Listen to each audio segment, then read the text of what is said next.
আসসালামু আলাইকুম, আশা করছি সকলেই ভালো আছেন। আজকে চলে এসেছি চিকেন ঝোল রেসিপি নিয়ে। সহজ এই রেসিপিটি দেখতে হলে অবশ্যই সম্পূর্ণ ভিডিওর সাথেই থাকবেন।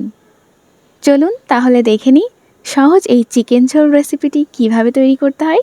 এই রেসিপিটি তৈরির জন্য আমি এখানে 800 গ্রামের একটি দেশি মুরগি নিয়েছি।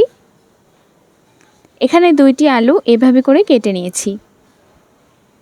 এখন প্যানে তেল দিয়ে দিয়েছি। তেলটা হালকা গরম হয়ে আসলেই প্রথমে আলুগুলোকে একটু ব্রাউন কালার করে ভেজে নিচ্ছি। আলুটা এভাবে ভেজে নিয়ে মাংসে দিলে আলুটা ভেঙে যাওয়ার কোনো সম্ভাবনা থাকে না। দেখতেই পাচ্ছেন আলুটা কিন্তু হালকা একটা ব্রাউন কালার চলে এসেছে, আমি তুলে নিচ্ছি। ওই তেলে আমি এখন অ্যাড করে দিচ্ছি পেঁয়াজ কুচি। এখানে আমি 4টা পেঁয়াজ কুচি করে নিয়েছি। এখন অ্যাড করছি পরিমাণ মতো কাঁচামরিচ।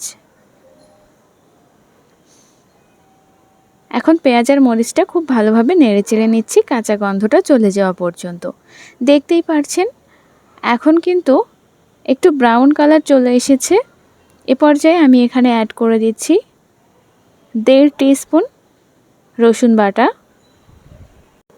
অ্যাড করে দিচ্ছি 1 টিস্পুন জিরা বাটা।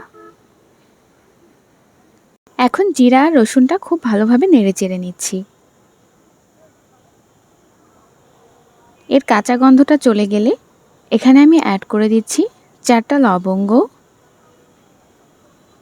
অ্যাড করছি 2 টুকরো দারচিনি,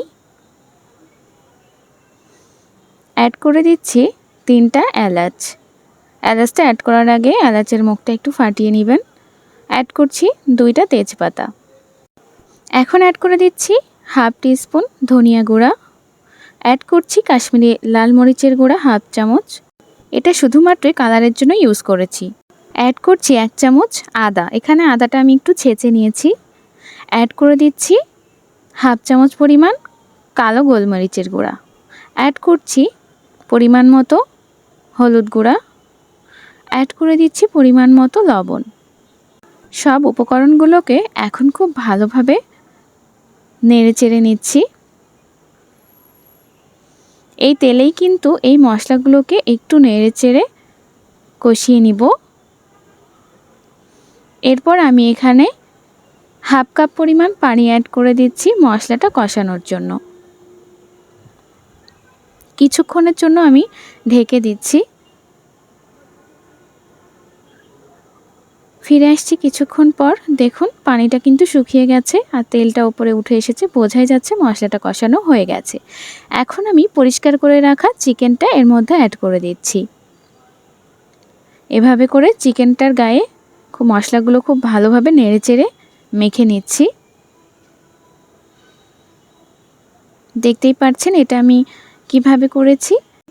এই তেল মশলার সাথেই মাংসটা 2 থেকে 3 মিনিটের মতো কষিয়ে নিব। দেখুন দেখতেই পাচ্ছেন 2 মিনিট পর মশলা আর এই তেলে কষানোর পর মাংসটা দেখতে কীরকম হয়েছে।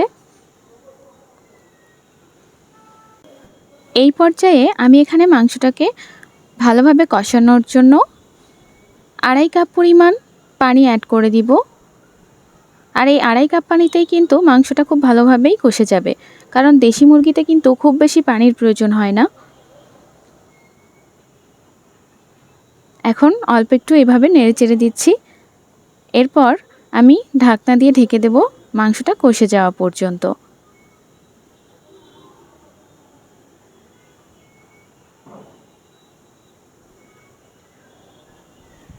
কিছুক্ষণ পর দেখুন পানিটা কিন্তু শুকিয়ে গেছে। এতে বোঝাই যাচ্ছে যে মাংসটা খুব ভালোভাবেই রেডি হয়ে গেছে। দেখুন তেলটাও কিন্তু ওপরে উঠে এসেছে। এখন আমি ঝোলের জন্য পানি অ্যাড করে দিচ্ছি। এখানে আমি 3 কাপ পরিমাণ পানি অ্যাড করেছি। 3 কাপের একটু কম পানি অ্যাড করেছি।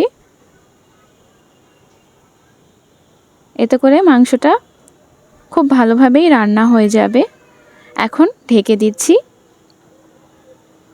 মাংসটা কিন্তু ফুটে উঠলেই আমি এখানে ভেজে রাখা আলুগুলো অ্যাড করে দিচ্ছি।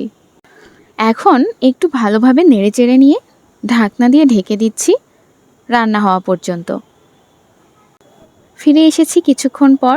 দেখতেই পারছেন রান্নাটা কিন্তু কমপ্লিট হয়ে গেছে, আর এর কালারটাও কিন্তু অনেক ভালো এসেছে।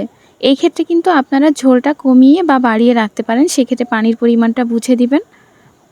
এখন আমি ওপর থেকে ভাজা জিরার গুঁড়া এভাবে করে একটু ছিটিয়ে দিচ্ছি, এতে করে কিন্তু মাংসের ফ্লেভারটা অনেক ভালো আসে। তবে এভাবে আপনারা একবার বাড়িতে ট্রাই করে দেখতে পারেন। আজকে এখানেই বিদায় নিচ্ছি। আল্লাহ হাফেজ।